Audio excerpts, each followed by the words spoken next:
I always find it vaguely encouraging when people take the time to actually issue defenses of things Right. that would have been just sort of taken to completely go without saying, just in a sort of like, this is the waterway, before that. It's like, yeah, this is just like the air everybody's breathing politically, of course. And so along those lines, I think we have a screen share for this, so we can pause it.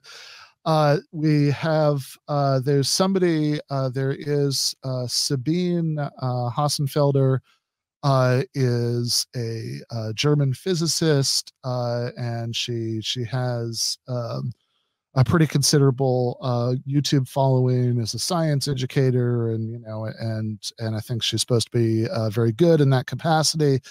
But she has recently branched off from explaining what quantum entanglement is, to explaining why capitalism is good, actually. So let's take a look. Capitalism will kill us all. That is, if you trust Greta Thunberg, which maybe you should not.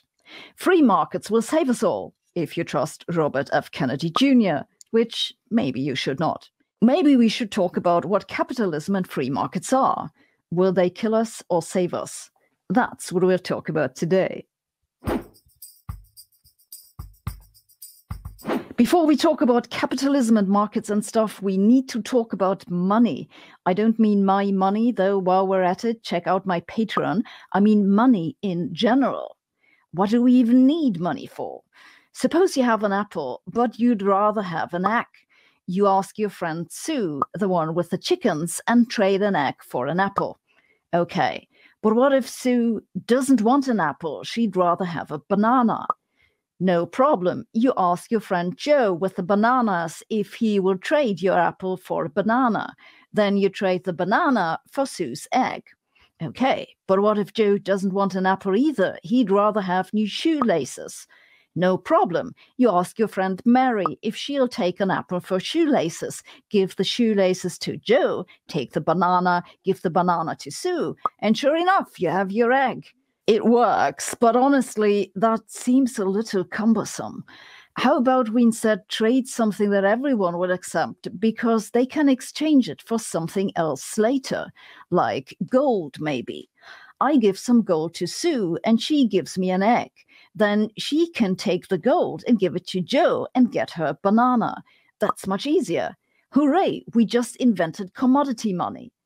All right, but now imagine you don't want to buy an egg, but an entire chicken farm. That would be a lot of gold you'd have to wheel around. So how about we instead, I don't know, print the face of a king onto a piece of gold and say it stands for an entire cart of gold? Come to think of it, why bother with gold? Let's just print it on a piece of paper. The paper itself doesn't have much of a value, but if we all agree on what it stands for, we can use it for trade. Hooray, we just invented token money. That sounds great, but the problem is, if a lot of vendors just refuse to accept the money, it stops working. So in reality, token money is backed up by a king or a government, which enforces that vendors accept the money as payment. It's then called fiat money. Almost all money we use today is fiat money, except cryptocurrencies, but that's another story. Fiat money is fascinating because it's ultimately still based on trust. If all you guys watching this video freak out, exchange your entire US dollars for euro, and tell your friends to do the same, the US dollar would collapse. So don't do it. Several economists have argued that any community of sufficiently intelligent traders will eventually introduce a type of token money because it's the most efficient way to distribute resources. This idea was maybe first clearly formulated by the Scottish economist Adam Smith. All right, so we have money, but our busy traders still have a problem. Suppose you have a lot of apples and not sufficiently many people to buy them. Your amazing apples rot away. What a shame. You would like to make apple juice from them, but you can't afford a juice press, so your breakthrough innovation doesn't come into being. That sucks. However, your friend Sue has been getting really rich with all her chickens. So rich, in fact, she's sitting on a big pile of money that she doesn't know what to do with. Sue sees your problem and offers you a deal. She gives you some of her money so that you can buy your juice press. You just have to agree that if you get rich with your juice press, you give her the money back plus something on top. That money which Sue gives to you is your capital. And such was born the capitalist. The capitalist is a person or institution who provides capital to those who want to launch a new business, someone who's able and willing to take the risk that this capital will never have a return on investment. Today, we grow up with money and banks and all that, and we tend to take them for granted. And while money lending and a basic notion of financial debt date back thousands of years, capitalism and all the elaborate financial instruments that come with it is a surprisingly recent innovation.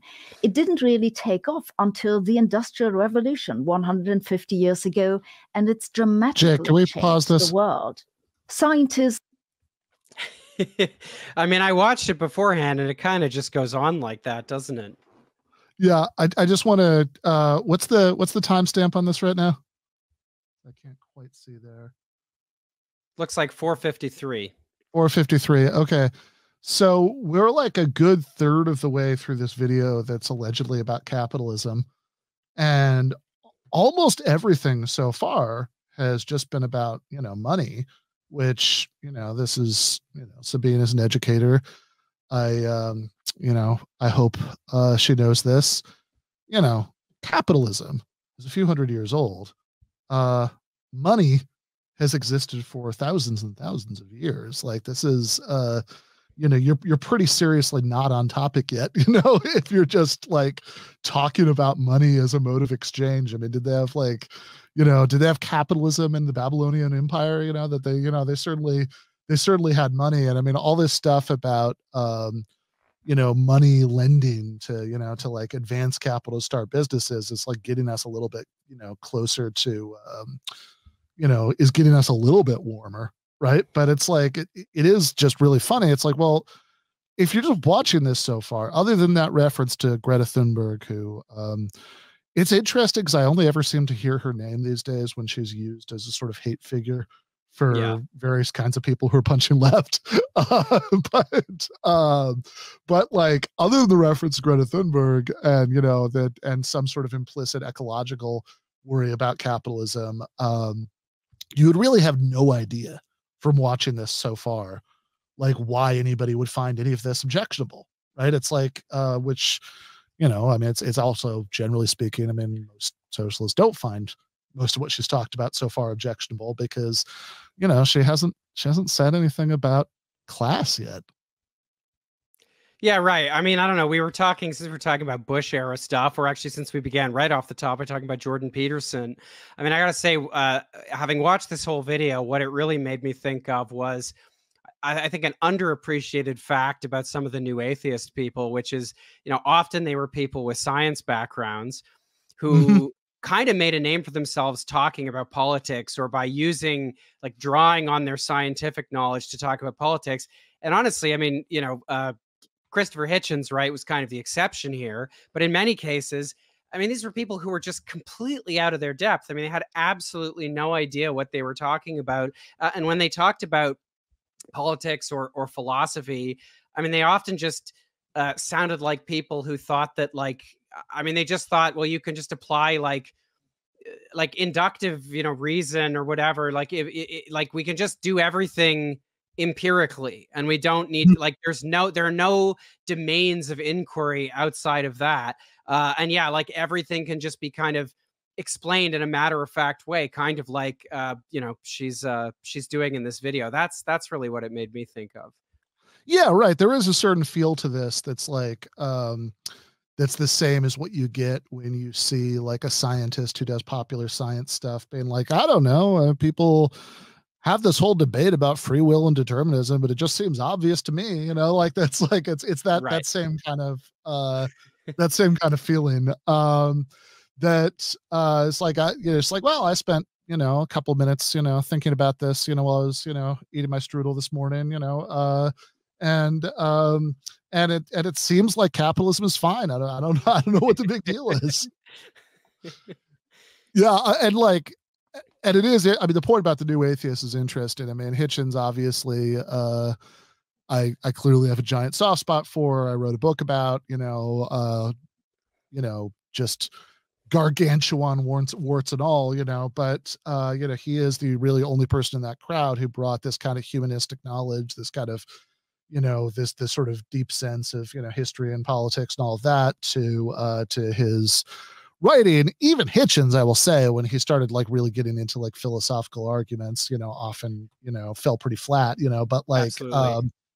but certainly it's like oftentimes it was a pleasure to read him like write and talk about some of that stuff in a way that like somebody like Sam Harris, who's a neuroscience graduate student when he started doing all of that stuff, or Richard Dawkins, who's legitimately impressive as a biologist and science, and like a science popularizer, but like just has it's just like when he starts talking about subjects that wander far beyond that at all. I mean, like he's just like this kind of like boorish kind of middle-aged dude who went to Oxford and carries on about things forever, but like doesn't say much of anything that's worth listening to. Yeah, and I guess just the only other point I'd make on this is it's not even so much a question of these people like not just like having limited knowledge about Sure. certain subjects or whatever. It's actually like the problem goes deeper than that. It's a type of scientific rationalism these people come out of where they actually don't really seem to understand like what humanist inquiry is at all. Like they don't understand the terms of the types of inquiries that people are engaging in. It's actually beyond simply not having knowledge about them. Yeah, no, I think that's exactly right. Okay, Jake, let's pick it up. Tend to associate the stunning societal progress we've seen since then to science and technology. But I think that's having it backwards. The driver of all this progress was the capitalist system that allowed an efficient allocation of resources. By resources, I don't just mean raw materials, but also goods and human resources. Capitalism is a system that distributes these resources without anyone needing to have an overview, just by interactions between traders. It's pure genius if you think about it. And that's why science took off, not the other way around. Remember that story about how the Scottish physician Alexander Fleming supposedly accidentally discovered penicillin in 1928 and saved the lives of countless wounded soldiers in World War II? Yeah, well, that isn't really what happened. First of all, scientists had discovered that the fungus penicillium inhibits the growth of bacteria decades earlier. It just wasn't widely known. The British psychologist Burton Sanderson, for example, observed this in 1870 and wrote a book about it. There are also several other written documentations from other people around that time who had studied the effects of fungi on bacteria. Fleming's contribution was that he realized the fungus was shedding a particular substance, which he called penicillin, but he pretty much left it at naming the stuff. It wasn't until 10 years later that a group at the University of Oxford set out to find a way to grow the fungus and extract penicillin in large quantities. They then conducted medical trials, and once they were sure penicillin was both safe and effective, their method was scaled up by the pharmaceutical industry. Two members of the Oxford group later shared the Nobel Prize with Fleming. So what saved all those many lives wasn't just Fleming's observation in a petri dish. The game changer was producing the stuff in large quantities and bringing it where it was needed. Innovation and industrialization ultimately going back to capitalism. That's what saved all those people. Capitalism got a pretty bad rep when Marx claimed that it's just about grabbing hold of the means of production and exploiting the working class. Of course, there was an element of truth to his fears because some things went badly wrong during the Industrial Revolution, but that's another story. For today, we just need to know that capitalism, like fiat money, requires a governing institution.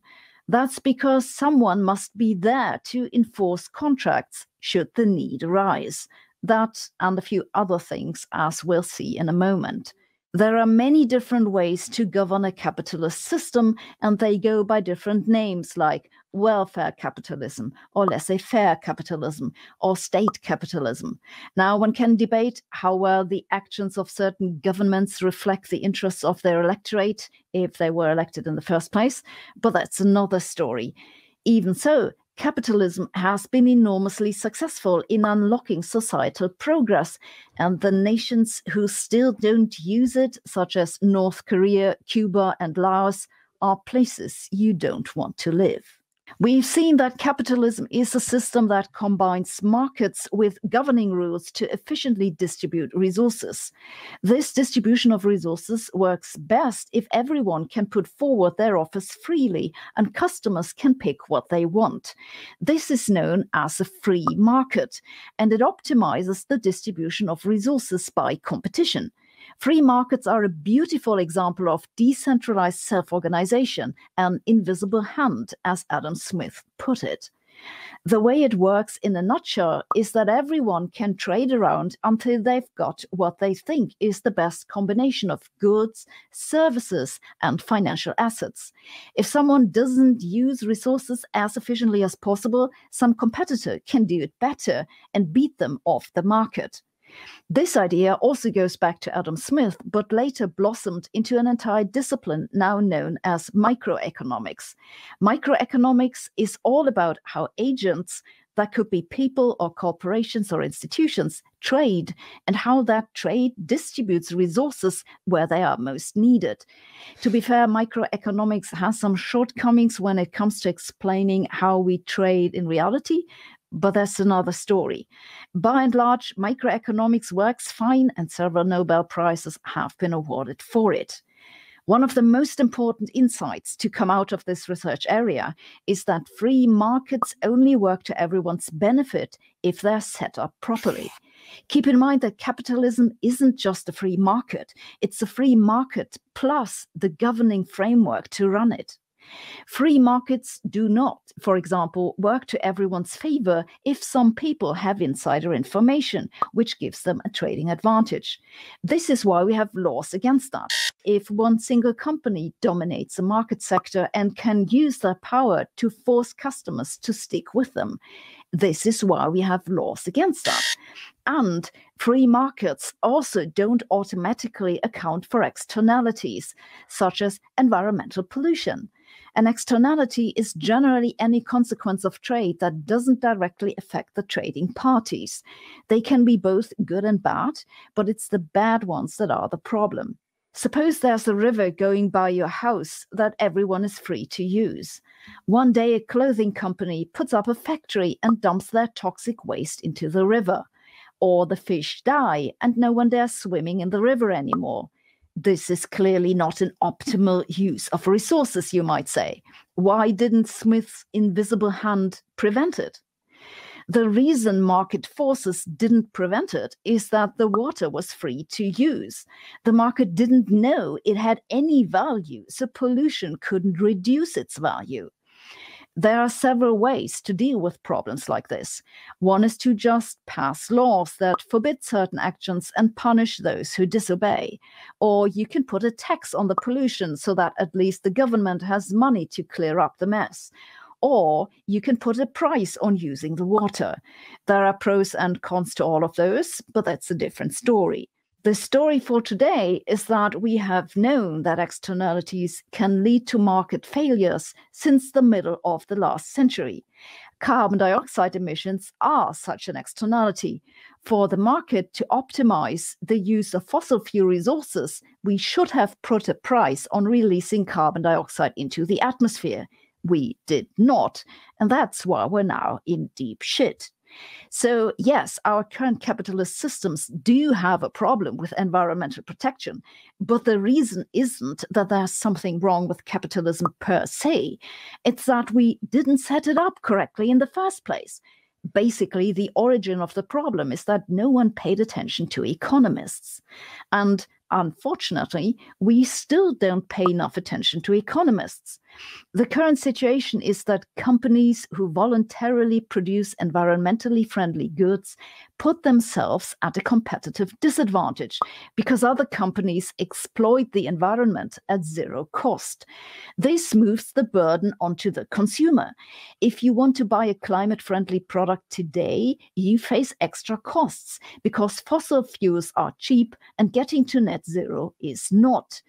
This makes no economic sense, and it'll ultimately not work. It's completely upside down. Products whose production causes damage to the environment, which then requires adaptation and mitigation, should be more expensive, not less expensive.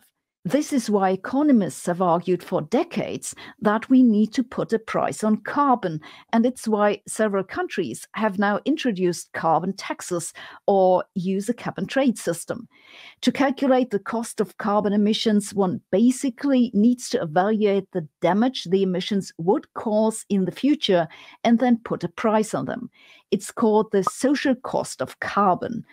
There's a long debate about just exactly how to calculate this, but that's another story. Taxes and trading schemes only apply to about a quarter of all emissions, and the price of carbon is almost certainly still too low, but it's a step in the right direction. In summary, capitalism has been incredibly successful in advancing society. To the extent that it has caused us problems, it's because we haven't properly used it. The solution is not to abandon it, but to make sure it works to our advantage. There's no simple way to do that, and everyone who claims that the solution is to either discard capitalism or blindly trust it didn't understand the problem in the first place. Microeconomics and financial modeling is completely fascinating. It's basically the mathematics that rules the world. If you want to learn more about how it works, our sponsor Brilliant can help you with this. Brilliant is a fresh and new approach to learning with interactive vision. All right. I just want to see if we've basically just gone into an ad here for what's left. Yeah, that's it. That's it. Okay. Yeah, I mean, it is very seamless. I mean, I guess props to, end a video about how wonderful capitalism is by just kind of sneakily transitioning into an ad. So yeah. All right. I know this is very awkward that it's happening on air. And it's got to be really embarrassing for you because you're a staff writer for a socialist magazine, not liking capitalism, liking socialism was kind of your whole thing. But having watched this movie a second time through, I assume that now you're giving up on all of that. I mean, God, I mean, it was pretty tedious to watch it a second time because I just watched it right before coming on air. But I actually did notice a few things that I missed the first time. One of them, I mean, apropos of the exchange we just had, is that, I mean, like there is something of, you can see like the particular ways she seems to be fascinated by capitalism actually is, or what she thinks of capitalism is in this way that like a scientist would be like, all of us are these rational little agents. We're like cells that are interacting as part of some, organic system. She says that has, it doesn't need any overview. It just happens, almost as if it's like, some grand biological process unfolding or something like that. And the obsession with kind of like microfinance she's getting into, I think, is an extension of the same thing. But yeah, it's a very, I mean, you can see that she has, I mean, I'm sure her science videos are good. Sure. She has certain gifts as a communicator and, it's like a well-edited, well-made video, etc. But I mean, the quality of the arguments in it is exceptionally poor. I mean, she brings up probably the preeminent critic of industrial capitalism, only to just sort of I don't know, she talks about Marx for about like 2 or 3 sentences and then just says, well, some things were true, but also that doesn't, what about all the things that are good as well? And I mean, I think when you get to the end, there is when she says, when with the where capitalism hasn't worked, it's just because we haven't applied the principles properly. I mean, it's a bit like a sort of no true Scotsman thing where it's like everything that's bad is not really capitalism. It's kind of like what happens if you debate a certain type of like intellectually lazy libertarian, right? It's always whatever the thing you're critiquing from the left is, that's never real capitalism. Turns out real capitalism never seems to actually exist. You're not allowed to critique like real existing capitalism. I mean, there were a number of, I mean, God, what do you do with the, science only happened because of capitalism? The idea, I mean, she says it doesn't need any overview. It just happens. And then she proceeds to talk about how, well, there actually needs to be this like overarching regulatory structure. So it's completely contradictory. I mean, I guess she gets into like monopolies a little bit. I think if you're going to do a proper critique of markets, I mean, particularly markets as they exist now, you have to grapple with like the reality that capital concentrates itself, right? Like we're not living in Adam Smith's world. We're living in a world where capital is heavily consolidated. You as an individual consumer, or even as the citizenry of a nation state, in many cases have, I think, limited or certainly very checked power in the face of concentrated organized wealth, organized capital, just literally in the most trivial senses, like you as a consumer, when you think about the power of advertising, right? And like, I mean, there's so many things that she doesn't bring in at all. I mean, the other absolutely glaring flaw I noticed is when she brings up examples of like the few countries in the world that aren't using capitalism. I mean, one of the ones she cites is Cuba, and it's like, why is Cuba poor? I mean, I think the principle. I mean, whatever you want to say about the like intrinsic flaws of its system, and I don't want to romanticize, that or like ignore actual problems, but like, but what's the main reason that Cuba's poor? I mean, it's there is also this elephant in the room or elephant 90 miles away, that has been like sitting on top of it, for since the Kennedy administration, that like its largest natural trading partner, to put it mildly, has had it under economic embargo for, Jesus, what are we up to, like 80 years now? I guess 60 some years. They have there's not to mention, kind of keeping under the state of siege with like, for much of that time, sponsoring terrorism on the island, having, that there's lots of stuff that's only manufactured in the US. So, you can't get it there. There's lots of attempts to penalize other countries, for what they do in Cuba. I mean, like, I think to put it in terms that Sabine should be able to understand, given her interests, we haven't really allowed the experiment to operate under laboratory conditions. That's right. I mean, and again, oh my God, Laos. That was one of her other examples. Like, right, and both these examples, right? I mean, they call to mind another,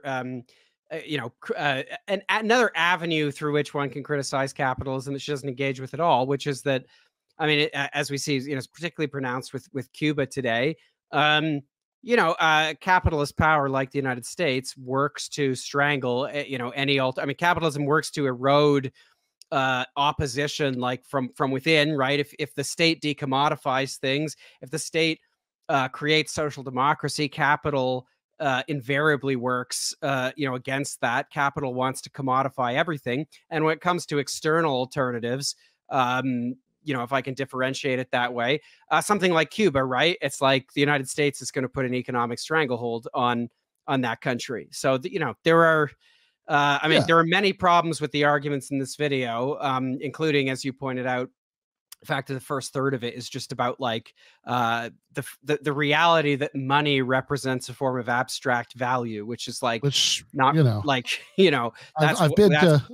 I've been to Cuba. They have money there. I mean, like, if that's going to be a big argument that capitalism is terrible, just like that. Sorry, that capitalism is wonderful. That the absence of capitalism is terrible. Just look at Cuba. I don't know what money has to do with that. Not to mention, again, Roman capitalism, Assyrian capitalism. Yeah, so that's just kind of a giant non sequitur. The thing that the point you just made about social democracy gets to one of my biggest gripes about this video, which is that she sort of says, and it's funny because she wants to do the like Austrian economic style, like calculation argument, defense of capitalism. Oh, look, this is just spontaneous order. It just comes together on its own. But then ultimately she's enough of a Euro liberal that she's gonna be like, okay, but you need all this regulation and force. And by the way, citation needed on economists as a profession, having been spending all this time calling for greater action on climate change. But in any case, so she keeps saying, she keeps admitting to all these flaws in real world capitalism, but then her answer is, okay, but that's not a problem with capitalism. You just need like a stronger regulatory state to manage the problems that come out of it. But it's like, okay, but hold on. Is that in fact, as she says, another story, or is this maybe the same story? Is it maybe that that there's something intrinsic to capitalism itself that undermines those attempts, like that? And this is where it becomes very relevant. That as far as I could tell, you've watched it twice. You can correct me, but as far as I can tell, the only appearance of the word class in this video was the couple of sentences about Karl Marx, and so. Again, you would not know what what the objections are to capitalism other than, the ecological one that she mentions a little bit. But like the sort of, when she says, well, as Karl Marx, says that, capitalism seizes the means of production and, exploits the working class. Like, okay, so she knows Marx uses the word exploitation. She knows that the term means of production comes up somewhere. She shows no signs whatsoever of knowing what the point is, like what the analysis is that these terms are being used to illustrate, which is a shame, right? I mean, she could read Capital in the original German and find out. But when Marx is talking about the exploitation is not just a word for like treating people badly, which is what she implies. That it's like, okay, so sure, maybe in the 19th century, sometimes people are treated badly and that's solved with regulation, or maybe even sometimes more recently or right now, to some extent, people are treated badly, but that's because we set up capitalism wrong. We didn't have enough regulation. It's like, okay, what exploitation means is the use of class power to involuntarily transfer wealth that's created in the case of capitalism by the working class and feudalism by peasants or whatever to the ruling class. Because workers don't own the means of production, capitalists do. So most people realistically have no choice except for to rent themselves out to capitalism, to sell their working hours to a capitalist, because that's the only way that's been made available to them to make a living. The only reasonable way to do that. And so because of that, people have no real option except for to sign away this massive portion of what they produce, right? That's the exploitation, that upward transfer of wealth from the working class to the owning class. And because again, workers don't own the means of production, so they have to go to work for capitalists structurally. And because class doesn't show up at all in her picture of capitalism, that's why she can get away with saying, for every admission of the ecological, labor, or other horrors of real world capitalism, she could say, well, that's just because we weren't smart enough about the regulation. But that's another story. It's like, no, it's not. It's the same story. The story is that the capitalist class has this built-in incentive to stop, or to certainly, resist to a very great extent, to erode, as you say, social democratic and regulatory inroads into its class power, right? So, I mean, it's not just like, oh, look, it's a shame that people were dumb and they didn't realize that we needed more regulation or, better welfare programs. It's like, no, that there are class interests at work in pushing back against that. I mean, even in like the Northern European countries that, more so than the one she lives in, even have like gone the furthest in social democratic directions. There has been a great, there has been a certain amount of neoliberal erosion over the decades because of that entrenched class power, which is just totally absent from the analysis. It's like, you'd think from this that it's like, because that's like, no, the only reason why, we don't have, that like the only reason why we haven't taken meaningful action to prevent climate catastrophe, or why workers and communities are ravaged, by deregulated capitalism, is just, I guess, that people haven't watched enough Sabine Hossenfelder videos to understand, how we should be doing capitalism. Yeah, I mean, I don't know. Watching this video a second time, I mean, it's like so much of it is, I mean, she's speaking at a level of abstraction where it feels like she's, and every time something that is potentially significant comes up, she sort of swats it away and says, well, but that's another story. And as you keep saying, Yeah. I mean, it's all the same story. I mean, you watch this video and so much of it is just her laying out these abstract, principles or kinds of institutions that are kind of inherent in most, well, in any economic system once it reaches a sufficient level of complexity. So, I mean, she endorses regulation in a broad idea and like centralized oversight, which again, you have in any system, even like a so-called laissez-faire capitalist one, like externalities, which, at least is gesturing at, okay, well, so there are certain things that we shouldn't commodify in capitalist terms, and just on and on it goes. I mean, right from the beginning where it's like, just 5 minutes about how we have money as an abstract system of value, which, as you said, like people have money in societies that are aspiring thousands to be of predate capitalism by thousands of years. Yeah, for right. sure. I mean, it's just so and continue to have it in societies that have post-dated capitalism. Yeah, no, for sure. I mean, that's, again, it's just a huge non sequitur. And I mean, it's funny because, like, okay, you're right. I agree with you. I can see in here that she's probably very good at explaining physics, that you can see the communication skills, but like the actual content of so much of this is really just Jordan Peterson level. I mean, it's she's calmer, she has a more thoughtful demeanor, but like the content of it is extremely Peterson-esque. I mean, it's like North Korea seems pretty bad, and I haven't spent even 10 seconds looking into whatever else critics of capitalism propose as an alternative. So I'm just going to assume that it's capitalism or North Korea, and anyway, look at markets at some incredible level of abstraction seem nice. I haven't read Marx, and I'm not going to talk about class at all. And look, capitalism causes scientific science and technological innovation, which one I do like. I saw Plate of Shrimp and floated past at some point, a long while ago in the chat, said if I were going to defend capitalism, the pharmaceutical industry might not be the sector that I would bring up as my first example. But like that's not just true because of the many notorious like abuses and horrors of the pharmaceutical industry. It's also like there's essentially, I mean, that's if you wanted to claim that like markets and not just any markets but capitalist markets work in this sort of spontaneous way, without state intervention. I mean, my God, like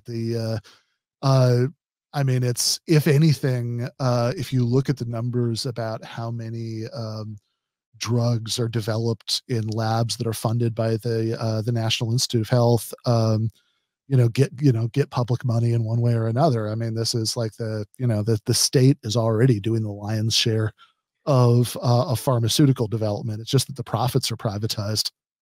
That's right. And I mean, the pharmaceutical industry in many cases inhibits innovation in all kinds of areas, because if your imperative is profit, if that's what's driving you, I mean, you can profit from all kinds of like generic drugs or drugs that are slight modifications of existing drugs that you use intellectual property laws to codify as something separate so you can monetize them. I mean, there's all kinds of public sector research that is eventually fruitful, but at the time, at the point of its initiation, is very open-ended, because that's how, like, that's the only way you can really, in many cases, drive scientific innovation forward, is through open-ended inquiry. And privately funded scientific research, I think, rarely pursues that, because it's only going to follow the types of leads that are going to create values in the near or medium term for shareholders.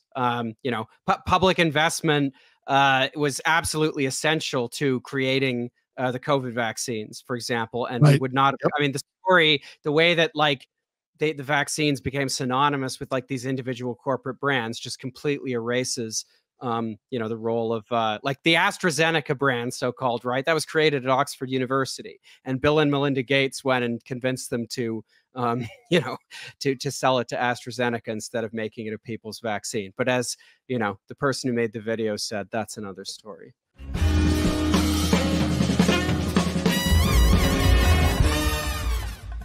You have been watching free public content from Give Them an Argument. To access every single episode of the show, the main show on Monday nights, all of the streams, all of the debate breakdowns, all of the patron-exclusive post-games on Monday nights, all of the patron-exclusive bonus episodes every week, and much, much more, go to patreon.com/Ben Burgis. I cannot resist ending this with, don't be foolish.